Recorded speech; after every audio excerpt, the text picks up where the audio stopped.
Salam alaikum, Azul Fillawan, bonsoir.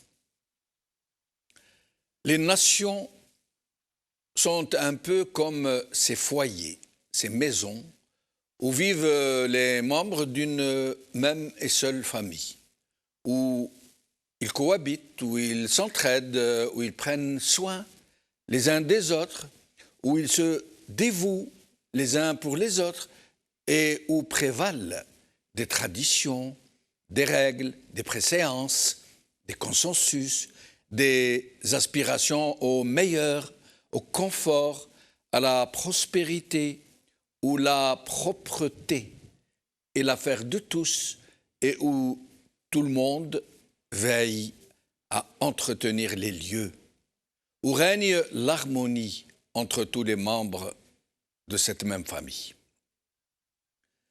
Mais ces maisons ne se ressemblent pas toutes, malheureusement. Elles vont de la plus délabrée, la plus insalubre, à la plus belle, la plus claire, la plus ensoleillée. La maison en Algérie est dans la première situation, malheureusement. Alors qu'elle avait tout pour être la plus belle et la plus confortable et la plus douillette.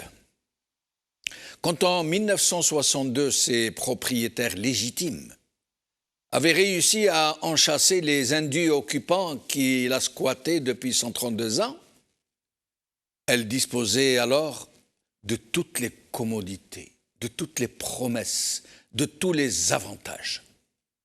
Ses propriétaires légitimes n'étaient pas encore une famille nombreuse. Sa terre était grasse, ses arbres chargés de fruits succulents, ses troupeaux nombreux et son sous-sol regorgé de trésors. Mais, sortis des flancs de la maisonnée même, des gens mauvais ont écarté les véritables chefs de famille. Ils en ont tué certains, torturé d'autres, enfermé d'autres dans des caves sombres. Et ils ont corrompu les plus voraces en les gavant de ce qu'ils avaient volé aux autres membres de la famille. Et ce fut ainsi que la grande dégradation a commencé. La débauche est entrée dans la demeure. Les vieilles valeurs qui avaient permis aux Algériens de libérer leur foyer commun ont été jetées à la poubelle de la vie. Et il n'y avait plus de place que pour la qfeza débridée, que pour la haine, que pour la discorde entre les enfants d'une même famille, le mensonge, la violence, la récupération scélérate du sacré et de la mémoire. Les membres de la famille qui se sont laissés corrompre au détriment de leurs frères étaient devenus des loups pour leurs frères. On les appelle les Baggara, Hacha, les vrais Baggara, irrémédiablement corrompus jusqu'au trognon qui leur sert de dépotoir à conscience. Il sent les excroissances grumeleuses qui suintent du corps malade, qui se répandent en pestilence, qui se sustentent de l'arbre de vie qui les héberge.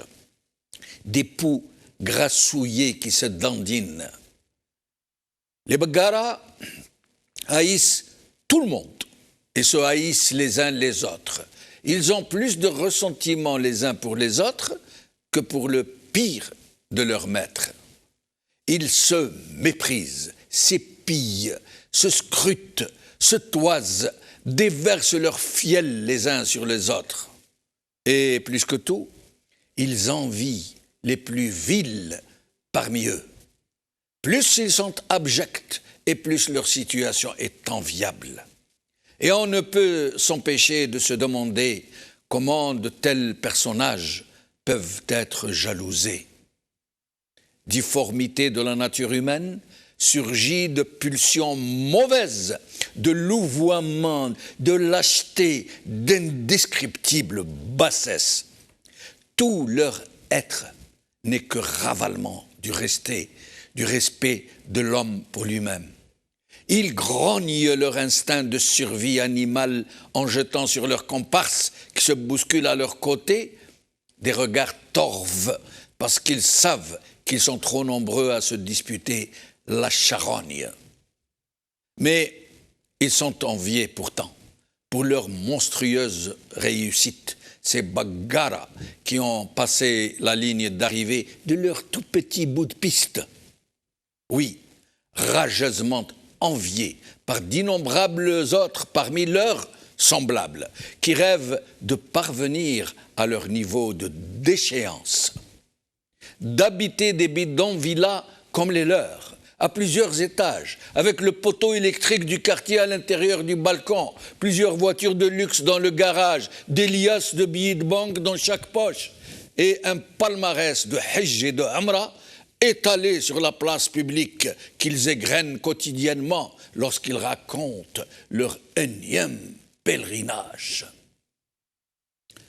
La maison Algérie, qu'ils infestent, qu'ils ruinent, qu'ils ravagent, n'a plus ni porte ni fenêtre autre que celle des nouveaux maîtres à l'étage supérieur, où toutes les richesses sont entreposées, où elles sont dilapidées, en attendant d'être envoyées dans des demeures très lointaines, là-bas, de l'autre côté de la mer, où ces nouveaux maîtres ont acheté le droit de s'installer avec leurs enfants, avec leurs petits-enfants, avec la 10e génération à venir, quand la maison qu'ils ont ravagée se sera effondrée, à Dieu ne plaise. La vie est devenue intenable dans la maison Algérie, et tous les enfants qui y sont nés, après la libération de leur maison natale, ne cherchent plus qu'à fuir, fût-ce au péril de leur vie. Le reste de la maisonnée a été incarcéré, les pieds et poings liés par toutes sortes de chaînes, et quiconque s'avise de hurler sa douleur seulement, ou son rêve d'une vie meilleure, se retrouve tout aussitôt bâillonné, réduit au silence, désigné en bouc émissaire de toute la faillite. Et c'est ainsi que vivent les Algériens, dans la maison Algérie, une très belle demeure qui a été saccagée de fond en comble, qui n'est plus que décombres poudreuses, qui se fissure et s'écroule de toutes parts, où nichent des chauves-souris, où se faufilent des serpents venimeux, qui pullulent de mouches, de moustiques, où croassent des corbeaux qui guettent la charogne, où nichent des maladies d'un autre âge, où les murs antiques sont tombés. Un foyer qui n'est plus qu'une masure ouverte à tous les vents mauvais, dont le toit s'est effondré et où ruissellent les eaux de pluie. Voilà pourquoi l'esprit Harraga niche dans les cauchemars agités de tous les occupants de cette malheureuse famille, dont tous les membres ne rêvent plus que d'habiter une belle et grande maison, inondée de lumière, où fusent les rires clairs, où le mobilier est confortable, où les lits sont douillés, où les enfants gazouillent leur joie, où les chefs de famille sont aimants, respectables, honorables, intègres, et où il fait si bon vivre.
Sauvera-t-elle de sa ruine? C'est le titre de notre émission d'aujourd'hui. Et pour en parler, j'ai le plaisir de recevoir Cheikh Noordin Aoussat, écrivain, conférencier. Merci d'être avec nous, Noordin Aoussat. Merci, Si Jamaldine. En même temps, je souris. C'est la première fois que tu m'appelles Cheikh Noordin. D'habitude, professeur, mais c'est bien. Spontané, ça me va très bien. J'essaie de diversifier de temps en temps. C'est monsieur le professeur, professeur Noordin Aoussat. Ça me va très bien. Ça me va très bien. Et moi aussi. On a tellement de respect pour Noordin Aoussat qu'il n'y a pas suffisamment de qualificatifs pour le présenter. Et avec nous, Athmane Mazit, militant politique du CCAF. Merci Athmane Mazit d'être revenu pour participer avec nous à cette émission. Merci à vous et mes salutations, comme d'habitude, au staff technique tout d'abord, et à vos invités, professeur Aoussat, et à tous vos invités par Skype, tous les journalistes qui sont présents ici. Merci beaucoup. Avec nous, Qaddour Chouicha, syndicaliste, défenseur des droits de l'homme, qui se trouve à Oran, qui est avec nous depuis Oran. Qaddour Chouicha, merci d'être avec nous. C'est moi qui vous remercie, qui vous salue. Merci. Vous invitez. Merci. Et tous ceux... Il y a un souci. On va essayer de régler le problème, on ne vous entend pas très bien. Et avec nous, Saïd Salhi, vice-président de la Ligue algérienne de défense des droits de l'homme. Saïd Salhi, merci d'être des nôtres. Merci à vous, merci pour l'invitation. Bonsoir. Bonsoir. Et salutations à vos invités et à tous les spectateurs de Maghreb. Merci. Alors, nous allons commencer par vous, Saïd Salhi. Vous êtes au courant, bien sûr, plus que n'importe qui d'autre, de la difficulté qu'il y a aujourd'hui à vivre normalement en Algérie, non seulement à cause de cette répression qui s'abat sur tout le monde, non seulement sur cette menace qui pèse sur quiconque désormais oserait revendiquer un état de droit parce qu'il serait assimilé tout aussitôt à un terroriste. Ils ont mis en place tout l'arsenal qu'il faut pour ça. Mais il y a aussi le fait que des catégories sociales entières sont en train de basculer dans la misère, non pas dans la précarité, mais dans la misère, que les prix flambent au point où ce régime est tout à fait paniqué après nous avoir menacé, enfin après avoir menacé ce qu'il appelle, lui, les spéculateurs, allant jusqu'à leur promettre des peines de prison de 30 ans, de perpète et même peine de mort. Voilà qu'il semble faire marche arrière et qu'il instrumente ces structures pour importer la pomme de terre et d'autres produits sous tension. Quelle est votre lecture pour tout ça? Vous savez, le pouvoir, après avoir consommé l'échec politique de cette feuille de route d'une Algérie nouvelle qui a été avancée, qui a été promise aux Algériens, annonçant des engagements, notamment du changement, notamment du bien-être des citoyens, notamment bien sûr de certaines transformations politiques. Sur ce plan-là, je pense que le pouvoir a déjà consommé son échec politique. Maintenant, nous assistons à l'échec économique et social, au point où l'ensemble des engagements pris par le pouvoir sont aujourd'hui en train de tomber un par un, notamment cet engagement de relance économique, de diversification des exportations hors hydrocarbures, de limiter la dépendance de l'économie nationale à la rente pétrolière. Aujourd'hui, nous voyons justement le pouvoir en place s'accrocher encore une fois à la rente pétrolière pour essayer encore une fois d'apaiser, sinon de jouer un peu sur, calmer un peu le front social. Donc aujourd'hui, je pense, c'est un autre échec. Sinon, c'est l'échec de toute la feuille de route, du pouvoir lancé depuis maintenant juillet depuis 2019, et aujourd'hui, le pouvoir est face à ces contradictions, est face à son échec, malheureusement, vous le dites bien, nous vivons aujourd'hui dans la difficulté, la situation sociale devient de plus en plus difficile difficile, des pans entiers de la société aujourd'hui basculent dans la précarité et ça nous fait peur, Et aujourd'hui, les défis sociaux, les défis économiques, encore une fois, ne sont pas à l'écart, sinon à la marge des défis politiques. Ça nous renvoie encore une fois à la crise centrale qui est la crise politique, qui est la crise de gouvernance, qui est la crise de confiance. Aujourd'hui, ça nous renvoie à ce qui a été revendiqué par le Hirak, notamment le changement du système.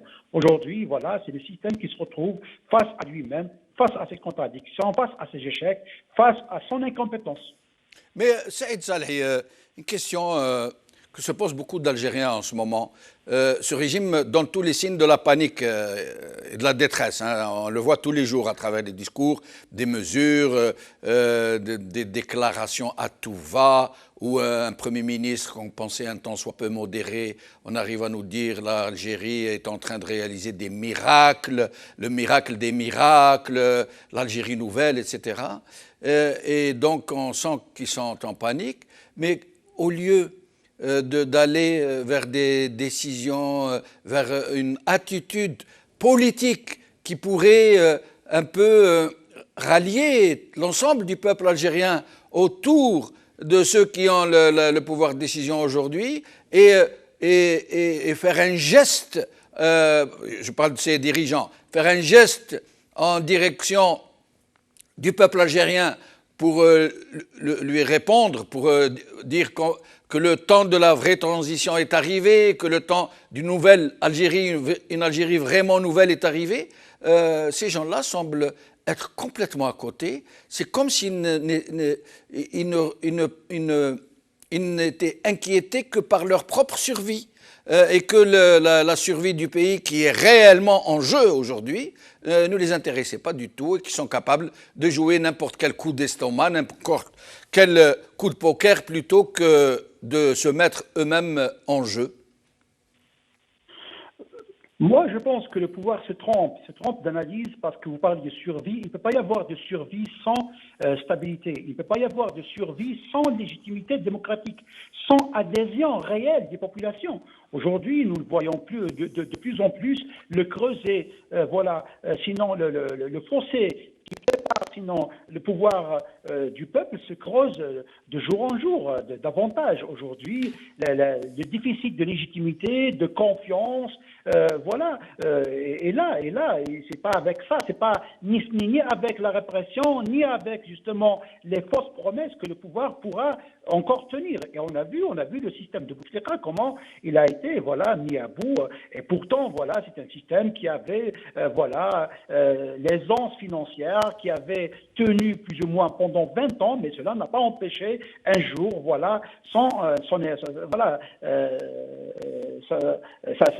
sa déroute.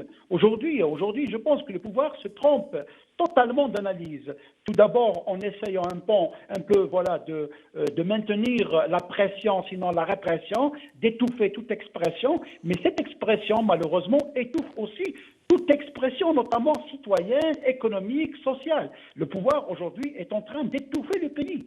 Aujourd'hui, nous le voyons bien, les Algériens n'arrivent pas, et sinon arrivent difficilement à se mettre au travail, arrivent difficilement à initier, arrivent difficilement à se projeter. En Algérie, aujourd'hui, nous vivons vraiment une situation d'abord de désillusion, de déception, et puis de perte de confiance, alors que le peuple a repris confiance en lui-même en février 2019. Malheureusement, le pouvoir a tout fait pour casser justement cet élan de solidarité, cet élan d'engagement citoyen, cet élan, je dirais même, de reprise de confiance en soi.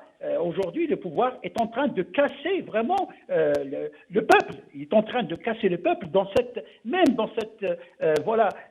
si vous voulez, quête de résistance. Aujourd'hui, le pouvoir, à force de vouloir soumettre le peuple, il est en train de le casser. Il est en train de tout casser avec notamment l'économie nationale, l'effort national, l'investissement national, l'engagement citoyen, le travail tout court. Voilà. Restez avec nous, Saïd Salhi. Qaddour Choucha est avec nous, mais en téléphone seulement. Souci technique. Qaddour Choucha, bonsoir. Bonsoir. Qadr Chouicha, Saïd Sahi vient de nous dire que le fossé se creuse de plus en plus entre la société algérienne et les dirigeants. Et on a l'impression que la seule réponse de ce régime est juste la fuite en avant par des mesures tout à fait hallucinantes qu'on ne comprend pas, au point où nous nous posons des questions sur l'état d'esprit de ces gens. Ils sont dans quel état d'esprit, dans quelle planète? Je pense d'abord qu'au lieu d'utiliser le mot fossé, c'est le mot gouffre qui est le plus adapté actuellement. Il y a une rupture totale entre ceux qui sont à la tête de cet État, qui sont accaparés l'État, et la population. C'était la rupture totale. Et j'ajouterais même plus, puisqu'il y avait depuis très longtemps cette rupture qui s'exprimait de façon nette, générale, depuis le 22 février 2019. Mais maintenant, j'ai l'impression qu'il y a même une sorte de rupture au niveau international. C'est-à-dire que les alliés traditionnels ne sont plus sûrs. Les ennemis traditionnels, on se gratte pour savoir s'ils sont ennemis ou pas. Donc, je pense que des deux côtés, il y a une rupture totale. Mais ce n'est pas simplement une question de survie, je pense, pour eux. Enfin, c'est une question de survie, c'est-à-dire, est-ce que vous vous imaginez dans la tête de celui qui a profité de ce pays, qui a considéré ce pays comme étant le sien, qui a fait tout ce qu'il voulait, et puis du jour au lendemain, tu viens lui dire, ah, tu nous rends les clés de la maison et tu sors. Je pense qu'ils sont dans un état d'esprit où ils ne parviennent pas à accepter cela, où ils jugent, et de la même façon qu'ils ont toujours fait, ils jugent que seule la force peut venir à bout de ce peuple, que seule la répression peut les faire taire. Mais non plus, Qadr Chouicha, ça serait fait il y a quelques années, on aurait compris. Mais là, ils n'ont plus les moyens de leur méthode. Leur méthode qui est la corruption de masse, qui est une répression fondée essentiellement sur le sécuritaire et sur l'argent, sur la corruption. Ils n'ont plus ces moyens. Comment vont-ils pouvoir faire? Non, ils n'ont plus le moyen de la corruption. Mais n'oublions pas, quand on dit ils n'ont plus les moyens de la corruption, je pense qu'ils ont laissé faire la corruption depuis très longtemps et qu'ils ont des dossiers sur un grand nombre de personnes et ces personnes ne peuvent que les suivre dans leur folie. Donc, il ne faut pas oublier cela, qu'ils ont toujours travaillé avec des dossiers sur telle ou telle personne et ça continue. Maintenant, au lieu d'utiliser ce qu'ils utilisaient avec la corruption, disons, des achats du Cannes, maintenant c'est la répression nue qui est en train de s'exercer et qui va aller en s'exerçant parce qu'il n'y a pas d'autres moyens. C'est-à-dire que même la part qui était réservée à la corruption a été transformée en répression nue, brute, totalement, pour que ce peuple cesse de revendiquer ou bien cesse d'exprimer ses revendications légitimes qui sont la réappropriation du pays. Moi, je ne pense pas qu'actuellement, ceux qui ont toujours été à la tête, qui ont profité de ce pouvoir, vont du jour au lendemain se réveiller avec une conscience en disant on a fait assez de mal de ce pays, il vaut mieux les laisser faire tout seuls. Je ne pense pas.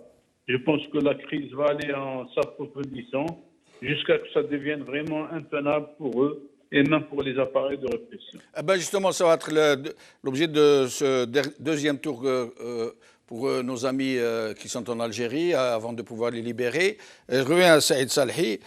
Donc, Qadr Chouicha est en train de nous dire oui, ça va aller comme ça, en empirant, s'aggravant jusqu'au jour où ils ne pourront plus faire face et à Dieu ne plaise, il pourrait se passer des choses, j'imagine.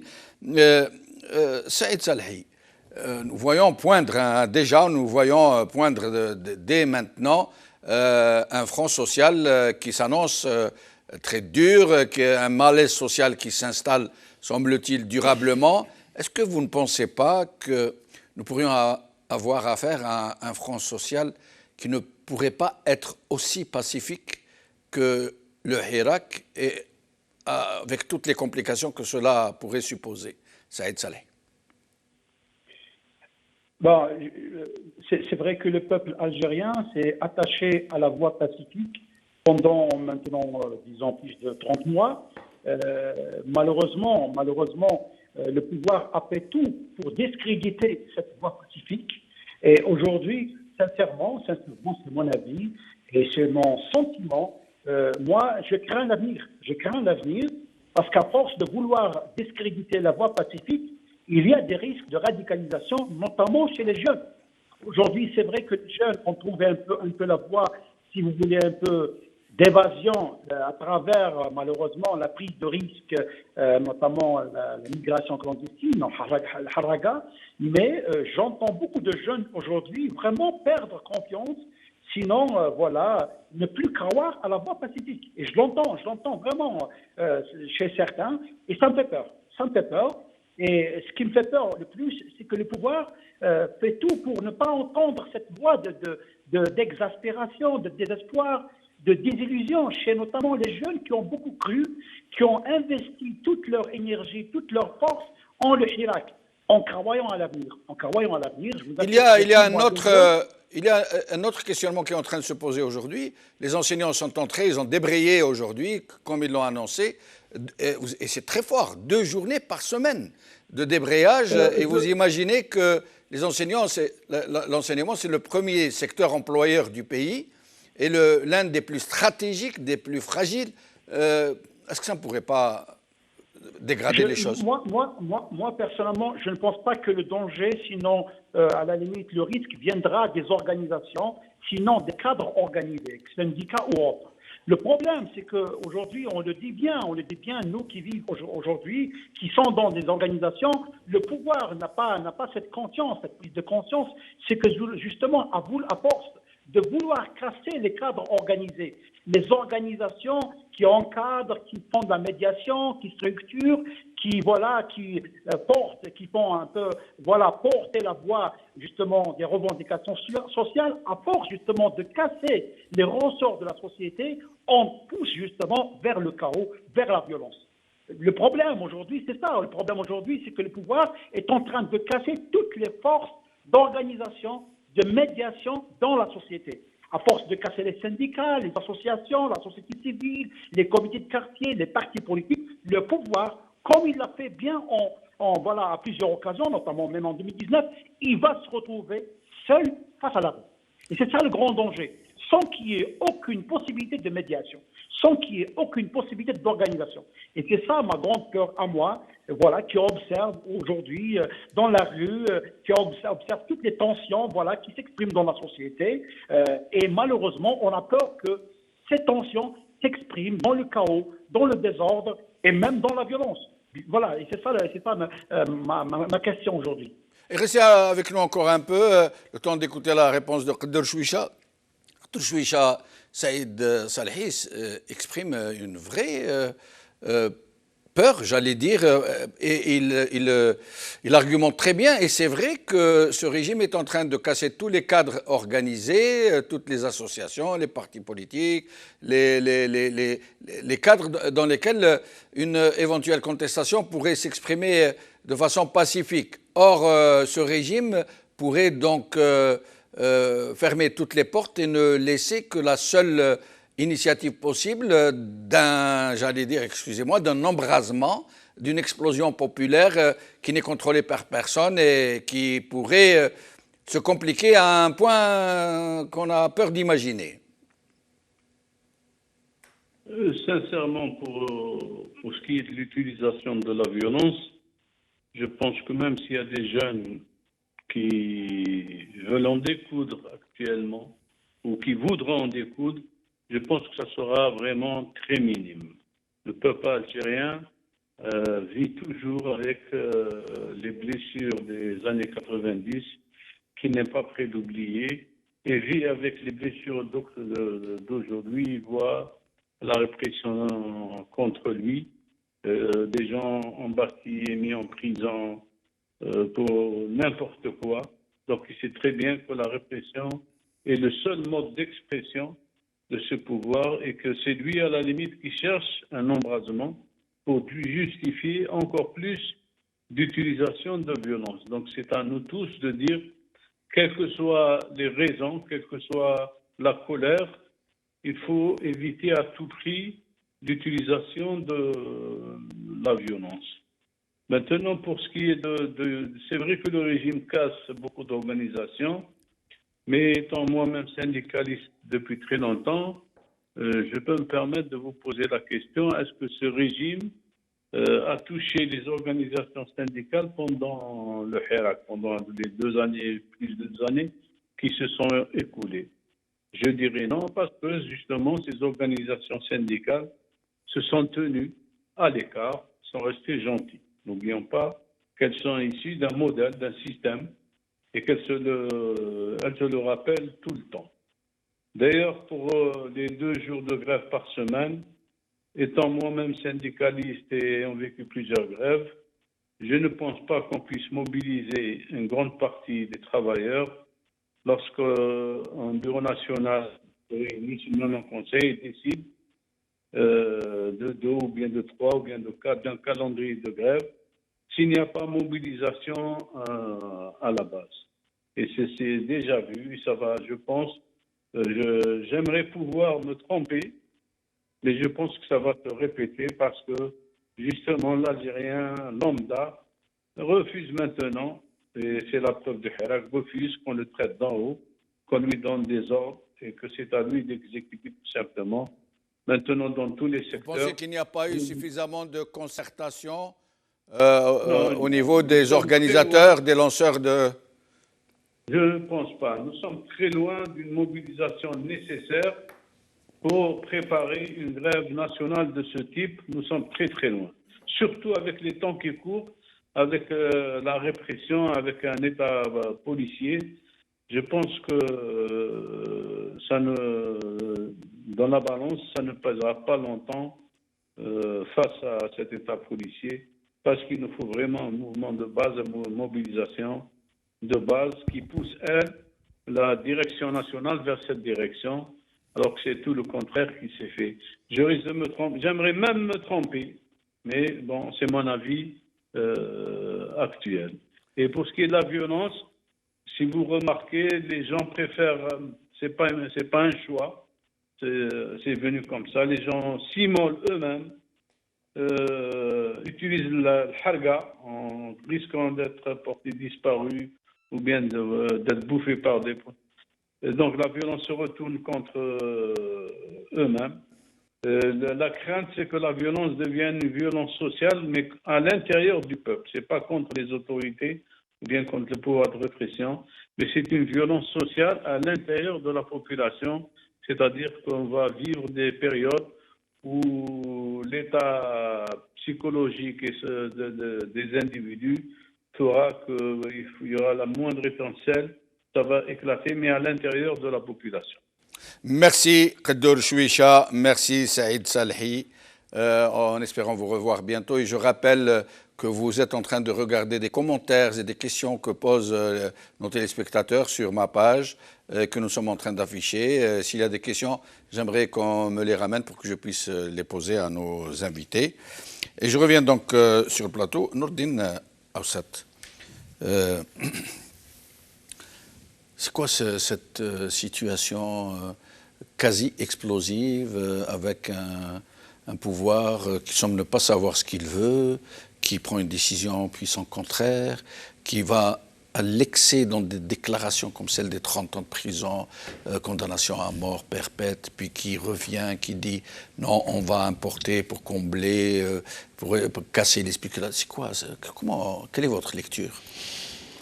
Ma lecture de cette situation, de la situation que vit actuellement l'Algérie sur tous les plans, diplomatiques extérieurs ou intérieurs, j'emprunte une image à un grand historien français qui s'appelle Robert Mantran, qui est décédé en 1999. Un grand historien qui, lui, utilise l'image par ailleurs. Ce qui s'est passé en Algérie, c'est que nous avons, et nous sommes le 2 novembre, hier c'était le 1er novembre, nous avons fait une révolution armée, une des plus prestigieuses et glorieuses qu'a connue la deuxième partie du siècle dernier, et qui est restée, qui nous a donné, elle nous a déjà donné l'indépendance, premièrement. On s'est débarrassé du colonisateur, déjà. Elle nous a donné une image, elle nous a donné une estime, elle nous a donné une aura internationale. Puis, en plus, on a récupéré notre pétrole, bien entendu. Mais qu'est-ce qui s'est passé? Vous avez utilisé, à juste titre d'ailleurs, l'Algérie se relèvera-t-il de sa ruine? Moi, je mettrais un autre terme à la place. C'est l'érosion. Ce qui se passe aujourd'hui, c'est une érosion.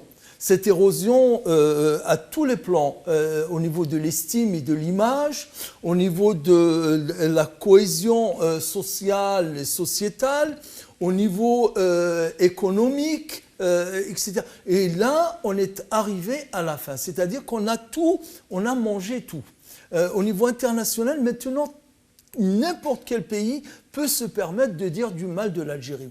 L'Arabie Saoudite, les Émirats, les Russes par-ci, par-là. Voilà, donc ce qui nous est arrivé aujourd'hui, c'est que nous sommes en train de vivre les dernières miettes, je dirais, de quelque chose que nous avons gagné par un sacrifice et, je dirais, un travail des gens qui se sont sacrifiés pendant la guerre de libération nationale. Sinon, soyons francs, nous, les Algériens, depuis 1962, qu'est-ce que nous avons réalisé?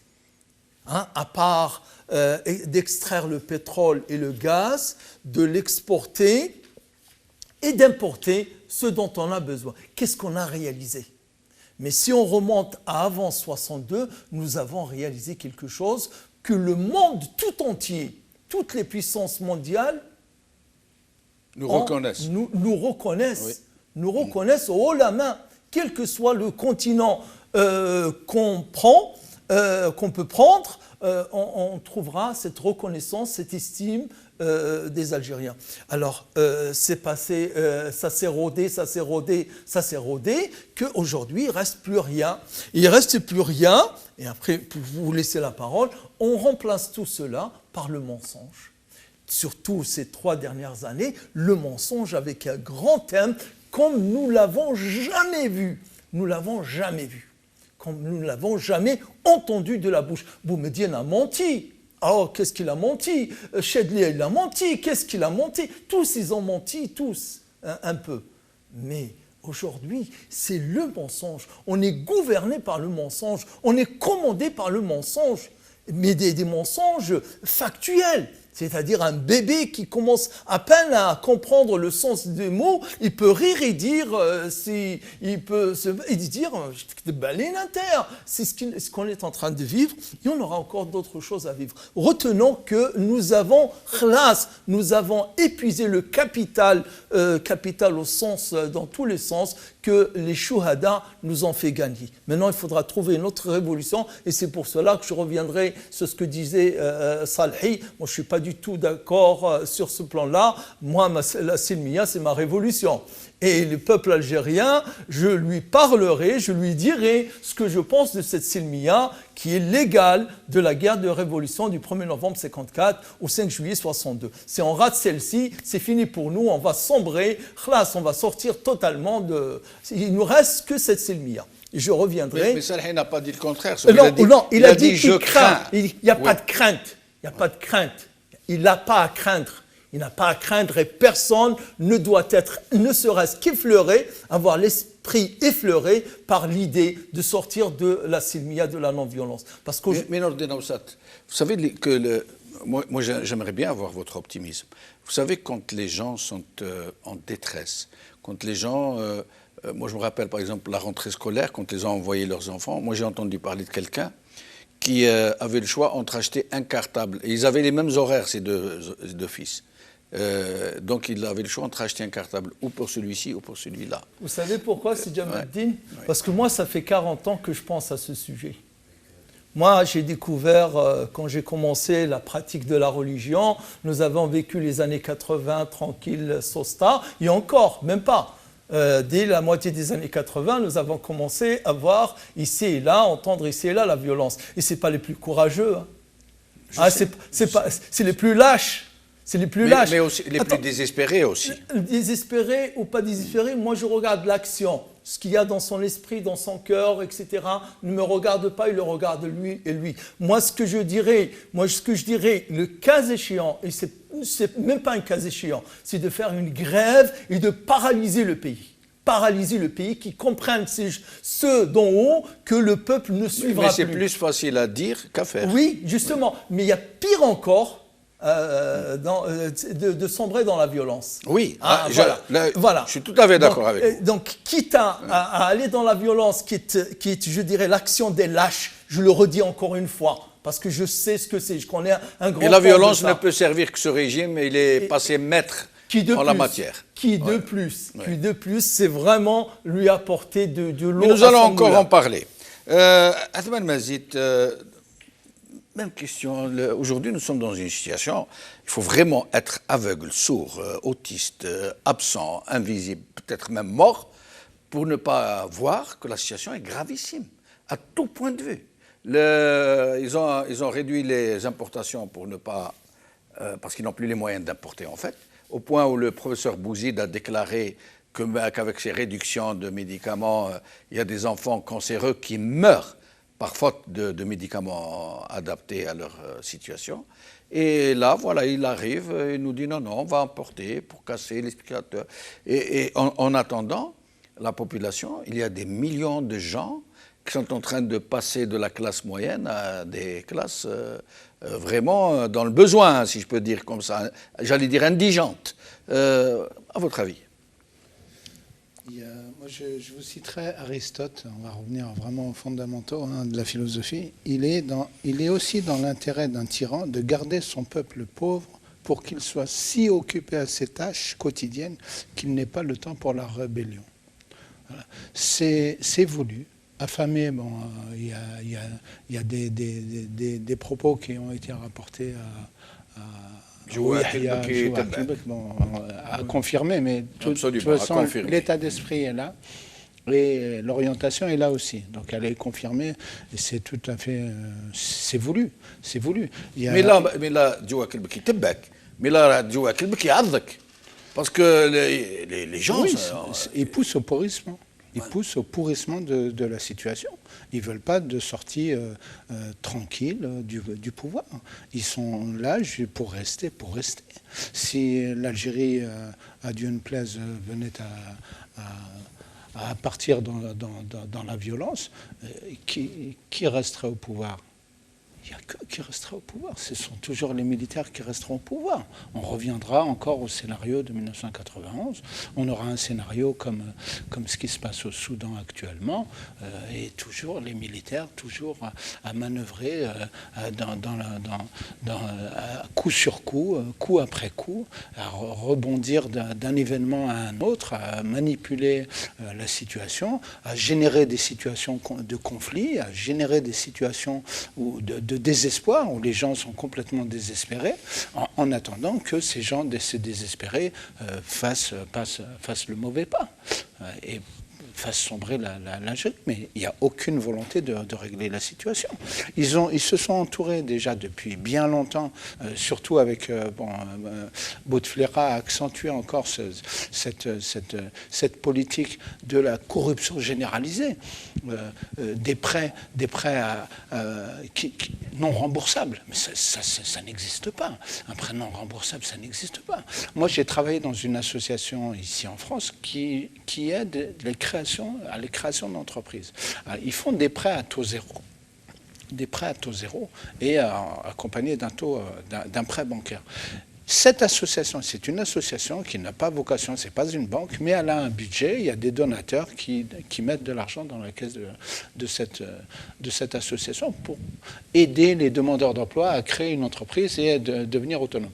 Leur philosophie, c'est on pose des questions, il y a tout un projet qui est étudié en amont, avant l'octroi du prêt, parce que c'est une personne en situation de difficulté. C'est un demandeur d'emploi, un RMiste ou un RSA.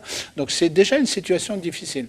Si en plus à cette personne on accorde un prêt, qu'elle ne pourra pas rembourser parce que le projet avait été mal étudié, on n'a pas réglé la situation.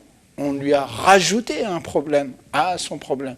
Ce qui s'est passé en Algérie, venez, allez, un petit peu de piston, un petit peu de corruption, des pots de vin, etc.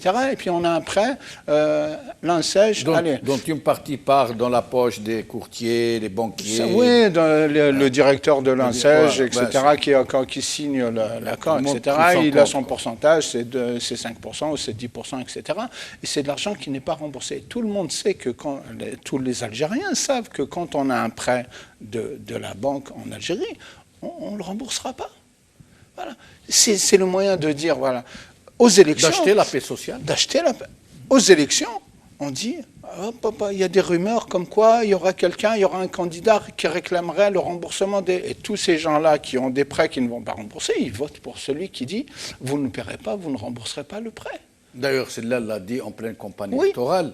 Il y a des بصور l'INSEJ. Elle a C'est-à-dire, allez-y. Videz les caisses et participez avec 500 millions, alors qu'il y en a d'autres qui c'est de 3 000, 30 000 milliards de dinars. Ouais. Puis il y en a l'autre, le petit miséreux, qui prend 500 millions de dinars.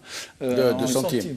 500 millions de centimes. On lui dit, vas-y. Et puis comme ça, on est sûr que cette personne-là votera pour Bouteflika aux prochaines élections. Ça a été installé. C'est vieux, c'est très bien rodé, et toute cette population-là, vous allez dire demain, il y aura un candidat qui va dire, écoutez, moi je veux que ceux qui ont qui ont bénéficié des prêts bancaires remboursent l'argent. Ça va être chaud. Il ne sera pas élu. Ça va être chaud. Hein, je ne sais pas qui aura le courage d'annoncer ça à tous ces gens-là.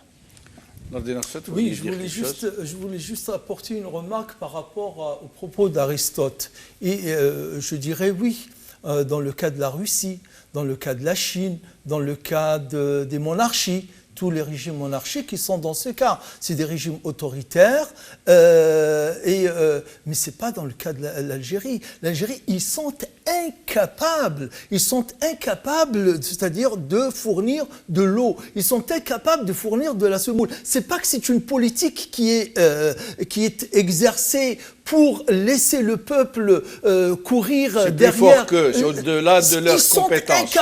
Ils sont incapables de fournir de la pomme de terre. Regardez, on y viendra tout à l'heure, mais allez, l'encens, ils sont incapables. Ça serait même, je dirais, moi je vais pire que ce que vous dites. C'est-à-dire que moi je dirais qu'ils sont incapables. C'est leur incapacité qui fait qu'il n'y a pas de pommes de terre sur le marché en quantité suffisante et un prix abordable. C'est leur incapacité qui fait qu'il n'y a pas de l'eau qui coule dans certains robinets depuis des mois ou depuis certaines semaines. C'est leur incapacité qui fait qu'on ne peut pas trouver ou se lever tranquillement le matin pour trouver son sachet de lait. Ils sont incapables. Et pire que ça encore.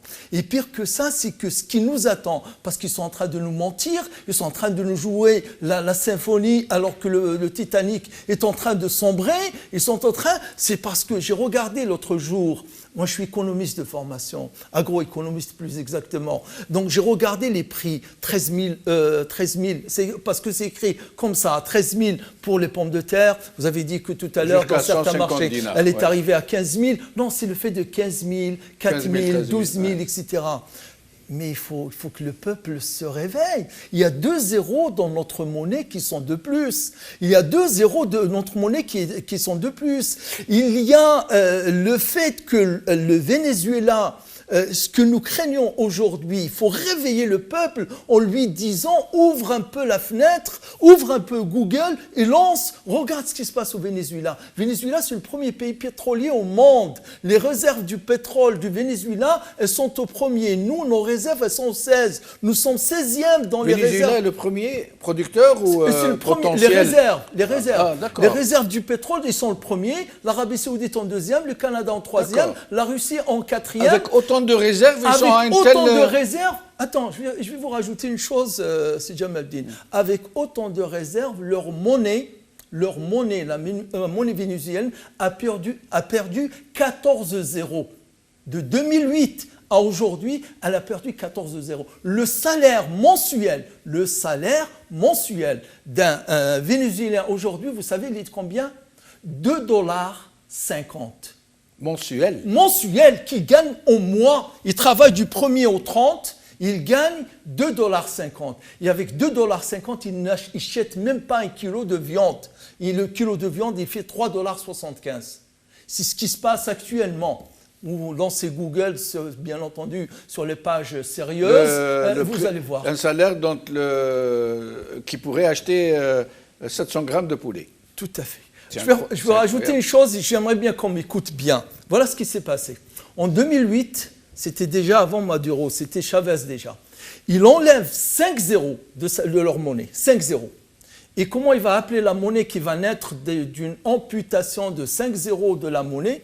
Il va l'appeler le Bolivar fort, parce que c'est le nom de leur monnaie. Comme nous le dinar, il va l'appeler le Bolivar fort.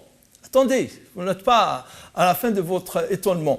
Après Maduro, il va enlever 6 zéros. Il va amputer du jour au lendemain la monnaie de 6 zéros. Et comment il va appeler cette monnaie? Il va l'appeler le Bolivar souverain. Je vous assure que ce que je vous dis là... La panacée. Il suffit de changer le nom. Le Bolivar souverain. Ensuite, là on est à 11, il va encore redévaluer sa monnaie de 3 zéros. De 3 zéros, je dis bien 3 zéros, 14 zéros. Ça paraît un peu... Ça paraît totalement hallucinant. Moi, je n'arrive même pas à y croire. Invraisemblable, imaginaire, mais c'est la réalité. C'est la réalité. Alors, il est en train de consulter ça pour s'assurer. Il y a de quoi. Moi aussi, je suis tenté. Moi aussi, sinon... Oui. Alors, il va refaire encore 3 zéros, il va enlever encore 3 zéros pour arriver à 14. Il a épuisé le dictionnaire, il va épuiser les épithètes. 2,50 $ par mois, salaire moyen. Voilà, 2,50 $, c'est le salaire. C'est fou. Et nous ne sommes pas à l'abri, si Jamaldine. Oui. Nous ne sommes pas à l'abri, pas de ce cas-là, mais ce qui risque de nous arriver sous le coup de plusieurs, bien entendu, il suffit qu'il y ait une crise financière. Mais nous ne sommes pas une économie créatrice de richesse. Nous ne faisons qu'exporter des hydrocarbures. Et donc, s'il y a un problème avec les prix, plus d'autres produits, nous n'avons rien, en fait. Tout à fait. Rien. Donc, voilà même les produits agricoles, ils sont bien au beau fixe aujourd'hui, mais ils sont pour la majorité produits avec des intrants importés. Donc, absolument. Donc voilà. C'est fou. Alors, j'aimerais poser un commentaire. Oui, juste sur la situation du Venezuela, c'est un pays sous embargo. Ce n'est pas le cas de l'Algérie. Donc, comparons ce qui est comparable. Voilà. Le Venezuela, oui. Le Cuba, qui n'a pas du tout les moyens du Venezuela, ils sont embargo depuis 63. Oui, c'est vrai. Depuis 63. C'est pas l'embargo. Le souci, c'est une volonté politique. Est-ce qu'il y a une volonté politique de remettre l'Algérie sur les rails? Ce n'est pas le cas.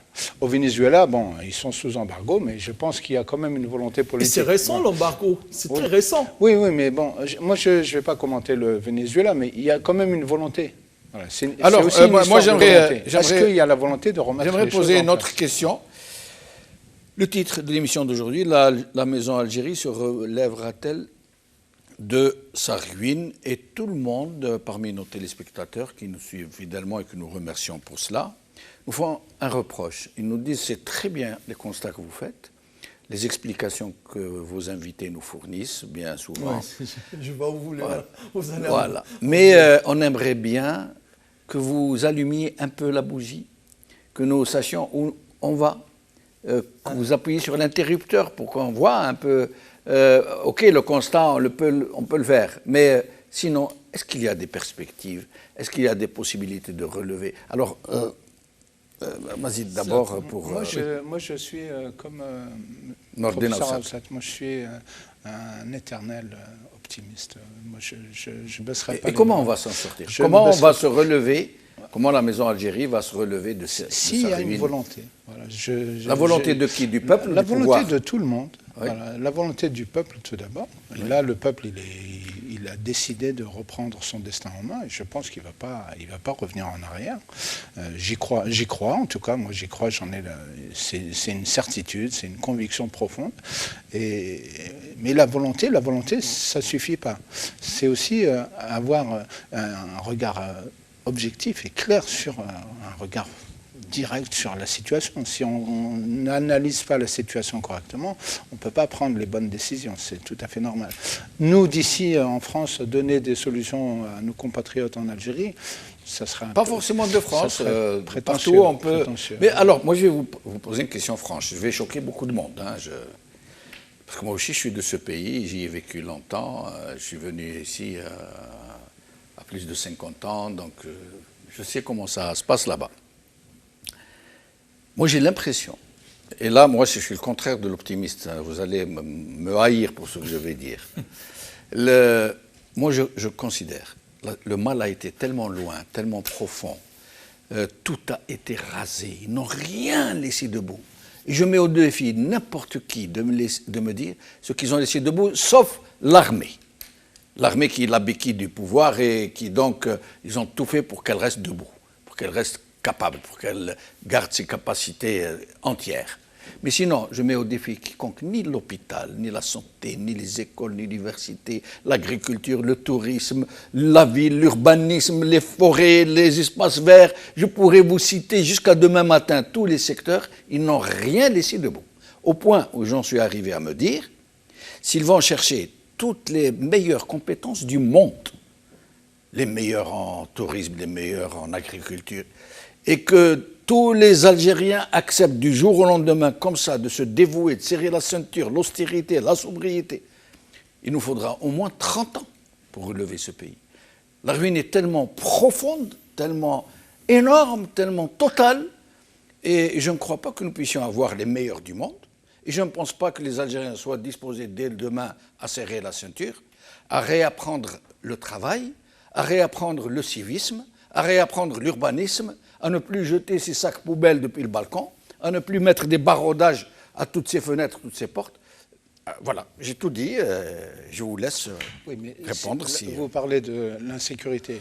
Moi, quand je suis venu en France, je suis venu en 2001, je suis venu en 2001, la première chose qui m'a vraiment choqué, c'est quand je circule je suis parti me balader un petit peu, j'ai regardé les villages français et je voyais il n'y avait pas de houche, il n'y avait pas de baraudage aux fenêtres, juste quelques persiennes, il y avait même la nuit quand on circule, on voit les gens dans leur salon à travers la fenêtre, et il y a juste une haie qui sert de...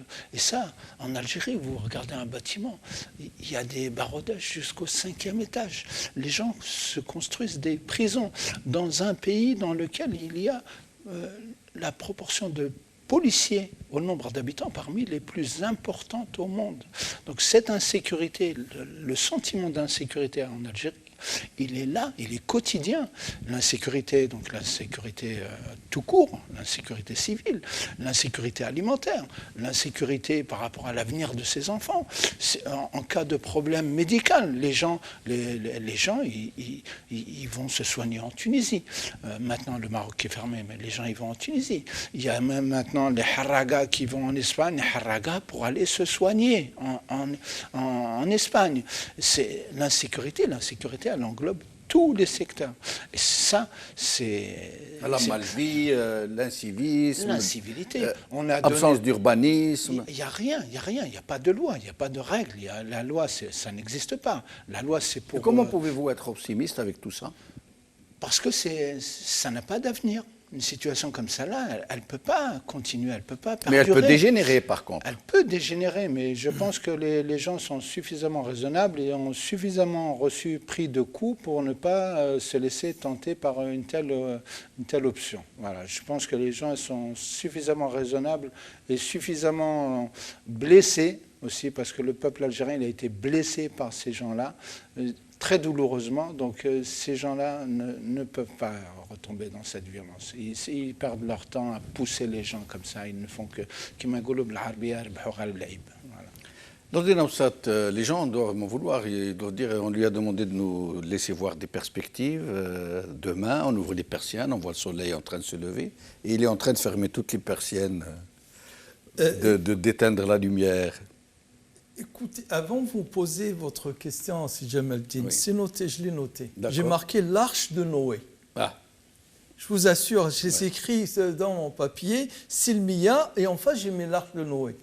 Là, ce qui se passe aujourd'hui, c'est un peu, on est toujours dans les mêmes figures, l'érosion, ruine, déluge, etc. Nous avons une chance aujourd'hui, nous avons une chance. J'ai eu la faiblesse dans une vidéo, c'était la première de mes vidéos qui a circulé, que très très nombreux les Algériens qui l'ont vue, elle a fait 400 000, plus de 400 000, dans laquelle je m'adressais à Gaïd Salah.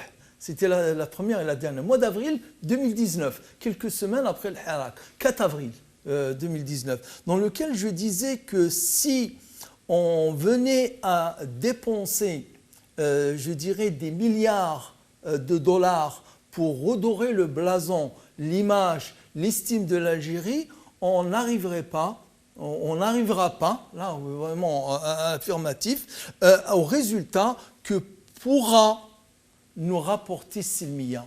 L'Algérie de demain, Inch'Allah, je ne sais pas quand, Dieu seul le sait, mais on y est, on ne lâche pas l'affaire. Qui va naître de la Silmiya, ce sera une Algérie vraiment nouvelle. Ce sera une nouvelle Algérie qui sera semblable en termes d'estime, en termes d'image, en termes de reconnaissance du monde entier que celle que nous avons eue au lendemain de la guerre de libération. Et c'est pour cette raison que nous tenons la porte de sortie, nous tenons l'arche de Noé, c'est cette Silmiya. Mais attention, il faut dire les choses, comment dirais-je, franchement, qu'on ne dise pas qu'on est en train de jouer, de faire des éléments de langage. Non, il faut que ces militaires quittent la politique. Parce que l'érosion, la ruine, de tout ce qu'on a cité depuis tout à l'heure, l'estime, l'image, l'économie, le moral, la cohésion, etc., elle a été proportionnelle à la militarisation du pouvoir. Plus le pouvoir, plus l'Algérie se militarisait et plus elle était d'érosion à érosion. Donc aujourd'hui, les Algériens n'aiment pas la comparaison apparemment. Or nous, c'est-à-dire les économistes, quand on raisonne, on dit toutes choses égales par ailleurs. Toutes choses égales par ailleurs. Je me permets de vous interrompre. À côté de vous, en lucarne, nous sommes en train de voir les commentaires et les questions qu'envoient nos téléspectateurs sur ma page. Et je vous laisse poursuivre. Oui, tout à fait. Donc on est dans le même Adel Jabbar que je salue, il doit nous regarder. Donc on est dans le lui aussi, c'est un optimiste obstiné. Ah oui, tout à fait. Comme aussi, c'est quelqu'un qui a rompu totalement avec le pouvoir. C'est-à-dire, on ne va pas se jouer. J'entends parfois vos invités dire, lancer, c'est ce que j'ai fait d'ailleurs dans la vidéo. On pensait faire ensemble, avec le pouvoir, avec ensemble un compromis, une décision, et tous ensemble pour l'Algérie de l'après-Hirak. Mais on va la faire sans eux, malheureusement. Sans eux. Comment, sans la violence, mais sans eux, ils ne viendront pas, ils ne suivront pas, ils n'accepteront pas, ils n'ont pas cette disposition de l'esprit, ils n'ont pas ce cœur, ils n'ont pas cette honte. Vous savez, il y a quelqu'un qui a écrit il y a un mois, Frédéric Gros, un livre qui s'appelle, dans le titre, La honte est un sentiment révolutionnaire. C'est un philosophe, c'est un agrégé de philosophie. Le titre...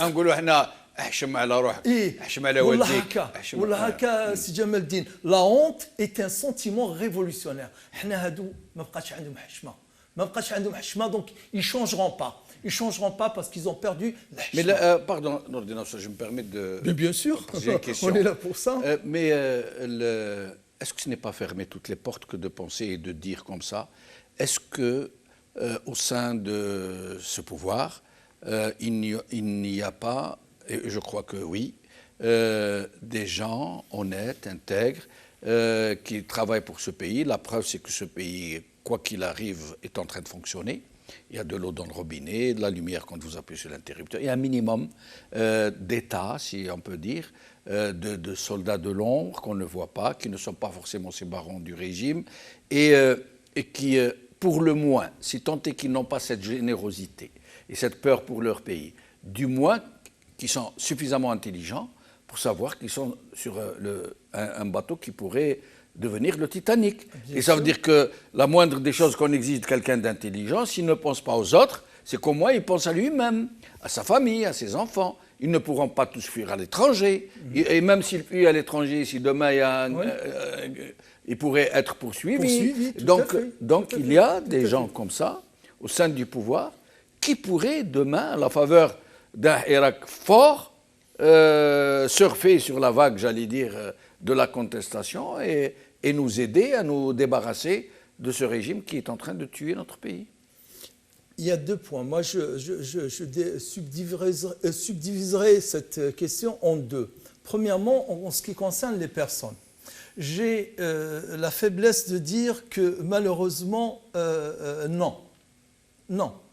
Ils existent, ils sont là. Je vais vous donner juste un exemple que j'ai lu et qui m'a frappé, que je ne pourrais oublier. Rachid Ben Ilis qui parle en 1994. Il a dit qu'il s'est rencontré, lui, Hussein Ben Ma'alem, 2 autres généraux. Ils ont dit, allez, on va associer Zerwal et on va essayer de faire raisonner ceux qui étaient au pouvoir pour entreprendre, pour laisser entrevoir une solution pacifique, négociée. Ils sont allés voir Zerwal. Non, on a la politique. C'est comme ça, c'est noir sur blanc. Rachid Ben Ilis qui l'écrit. Je pourrais même donner la page 221. D'accord, il dit non, moi la politique, khlas. 6 mois après, on le ramène président et il vient faire de la politique. Donc je n'attends pas, si Jamal, pour être clair, c'est-à-dire que moi, Inch'Allah, quand ça restera non violente, pacifique, mais radicale. On ne va pas se laisser berner, on ne va pas se mentir. On s'est menti une fois.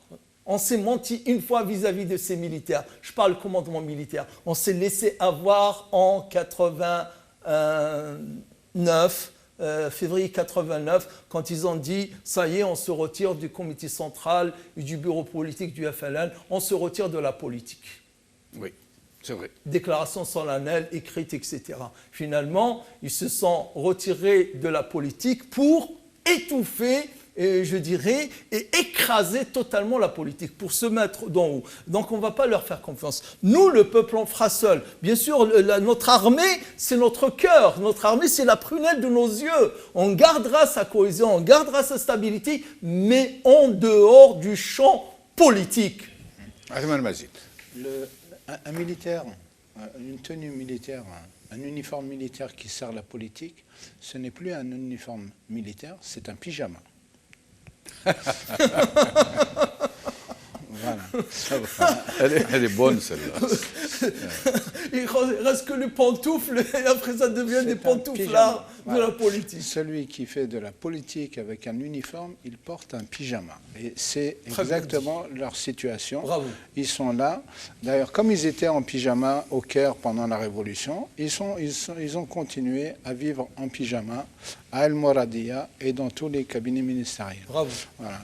C'est tout ce qu'on peut dire de Mais est-ce qu'on peut espérer que parmi eux, parmi les gens qui sont réellement au cœur du pouvoir, qui pourraient avoir une réaction de sauvetage, j'allais dire, pour ne pas laisser ce pays mourir, disparaître? Je pense qu'il y a quand même...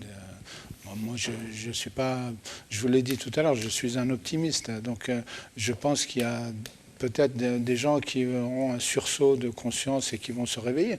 Mais il y en a d'autres, c'est comme dit le professeur Aoussat, c'est irrécupérable. Ils sont sombrés, ils sont dans les caniveaux trop profondément embourbés dans leurs caniveaux pour remonter un jour ou l'autre. C'est pas possible. Il y a des niveaux de corruption dans lesquels, une fois descendu, on ne peut plus remonter. Je peux rajouter un mot, juste une image.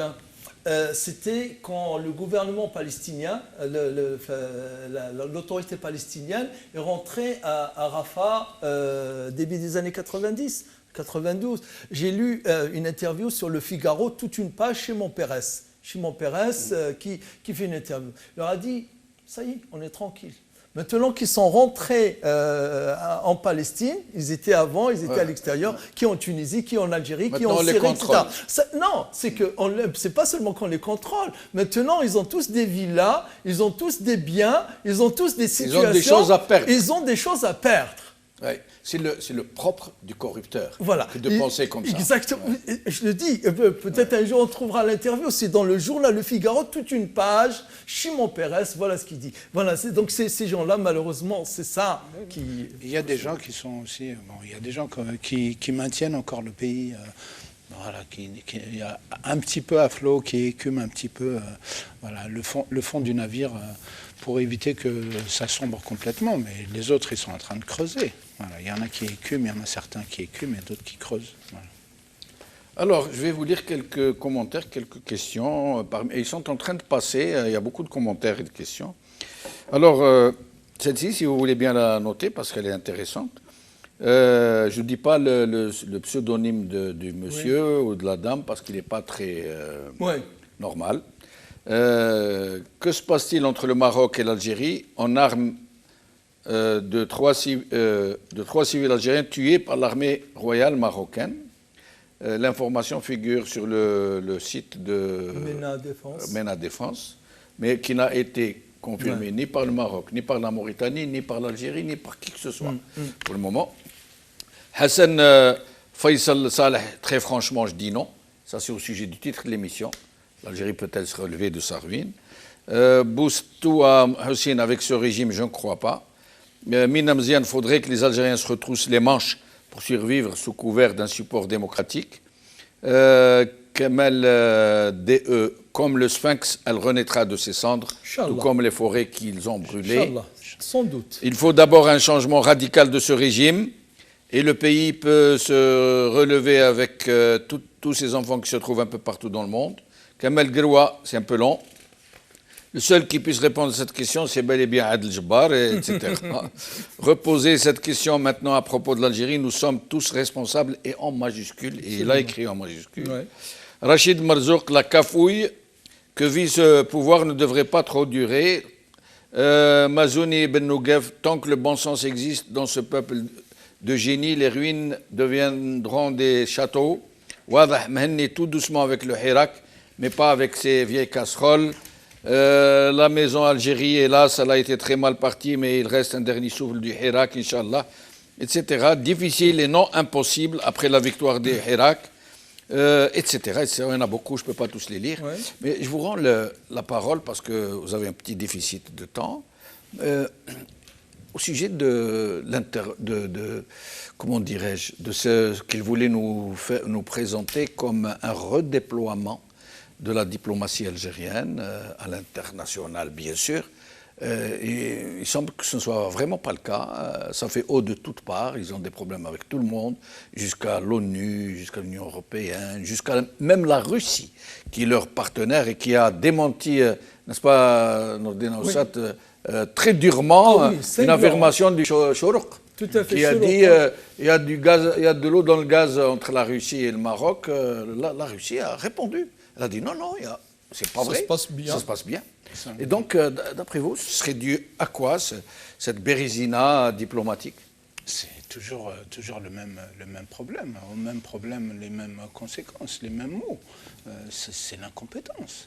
L'incompétence du pouvoir, l'incompétence à trouver des solutions. Une politique étrangère forte, c'est une politique qui a sa source déjà dans le pays.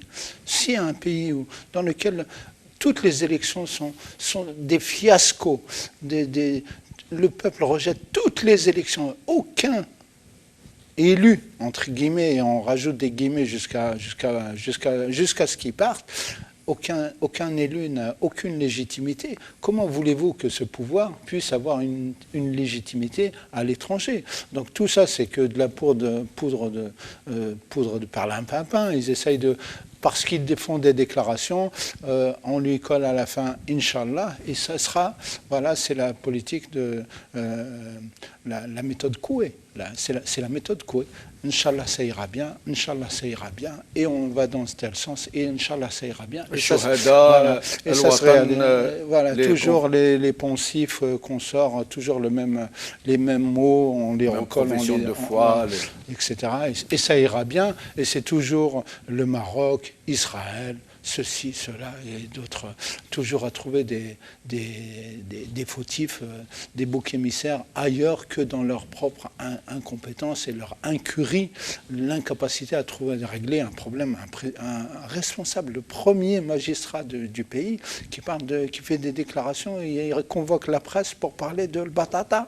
Il parle de l'batata, le macaron, etc. Il menace sans queue ni tête le perpète, l'ebeden, comment ça s'appelle, la condamnation, la peine de mort, pour des problèmes de batata. Et maintenant, il se retrouve à ouvrir les vannes. Allez-y.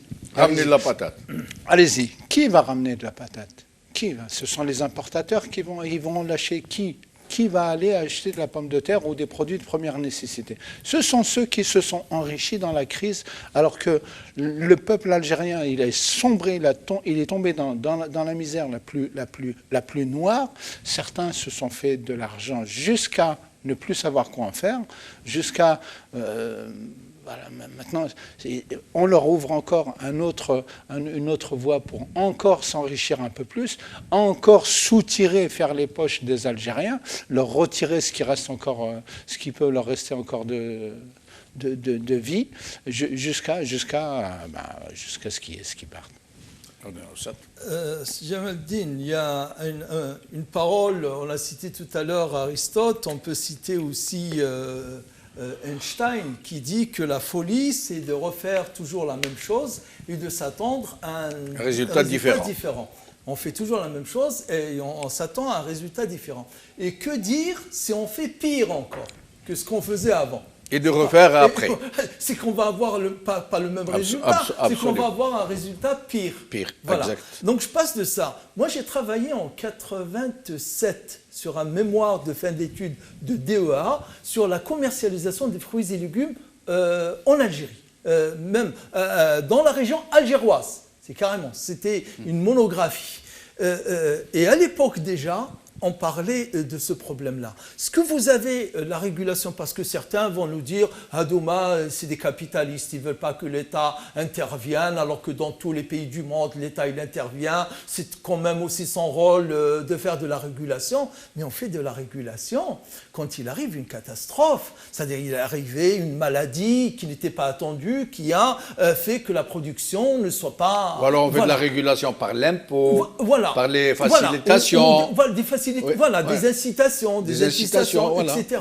On ne fait pas ça. Mais pas... 30 ans de prison perpète, avec peine capitale. Voilà. Et que, maintenant, donc, Chabi, le Jazairi, il y a 3 semaines c'est les spéculateurs. Ils ont vidé les stocks. Ils ont vidé les stocks, gendarmerie à l'appui, etc. Et les spéculateurs. Il n'y a pas de pommes de terre. C'est la production qui n'a pas. C'est la production qui n'a pas. Maintenant, ils vont faire recours à l'importation. Vous savez, si Jamaldine, il y a des lois. Parce que vous m'avez présenté comme imam. Et je suis imam, oui. Moi, je respecte la religion. Je respecte les enseignements de la religion, surtout quand il s'agit de la parole de Dieu, d'Allah et la parole du messager. On a demandé au prophète, j'aimerais bien qu'on m'entende. Ça, vous ne devez pas la connaître. Allez-y, dites-moi, vous allez voir. Moi, je ne suis pas très... mais je respecte la religion. Beaucoup vont être surpris d'apprendre cela parce que très peu de gens le connaissent. On demanda, et ça c'est authentique, c'est avéré, on demanda au prophète de son vivant de poser le prix pour une denrée alimentaire. Vous savez ce qu'il leur a dit, le prophète? Il leur a dit Sallallahu alayhi wa sallam. Sallallahu alayhi wa sallam. Barakallahu fikum ya Jamaldine. J'ai marqué un point. Allah, j'ai marqué un grand point. Un grand point. Sallallahu alayhi wa sallam. Vous savez ce qu'il leur a dit? Il leur a dit Ana la usa'iru. فإن الله هو المسعر. Il a dit, moi, je n'impose pas le prix. Le prix, c'est Dieu qui le fait.